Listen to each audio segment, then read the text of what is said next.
हाय सांग मैंने जय जगन्नाथ आज मम्मी ब्लॉग रे आपण मानक स्वागत करुच्ची। आज आम पूरा फैमिली मिसी बाहर पड़ू पूरी जगह पाखक जाऊँ।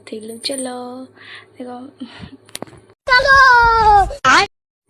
एपट सीट्रे मो सान नणंदर मोर बसलु और सेपट सीट्रे मो बड़ नणंद मो जाँ बसती मिसिकी मजा मस्ती करूँ सब जगह। हाँ सांग मैंने जेहेतु आम नाइट्रे बुलवा बाहर जगह पाखक से राति लाइट फाइट सब बस रे ऑन कर डीजे लाइट ऑन करदे और डीजे पकईदे। देखुना मो जा प्रबल डेन्स मति जाइए आ मो जा बोली नुहे से समस्ते डेन्स मति जाते आउ से मजा मस्ती भितर केते बळे आमे आसिकी पहुँची गलु जना ही पड़लानी। देखु देखु बाट मंगल पहुँची जाइलु से भितर आम टोटाली जना पड़लानी। तापर पुरी दांडे पहुँची गलु पुरी दांडे समस्ते मिसिकी जाऊँ।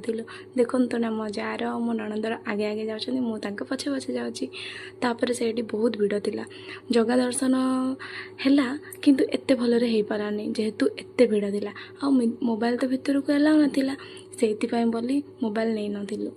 तापर दर्शन सरी आसला बेले मो जा तो पूरा मग्न हो जाती। देखुना हाथ टेकी जय जगन्नाथ कहते सांग मैंने समस्त बुलाबुली सरला। तापर सब फैमिली मिसिकी आमे चलिलु बस रे बसवाई कारण आम ए घर को पलैबू। सांग मैंने मो ब्लॉग जदि आपण मानक भल लगी like comment share and subscribe करने। Bye bye.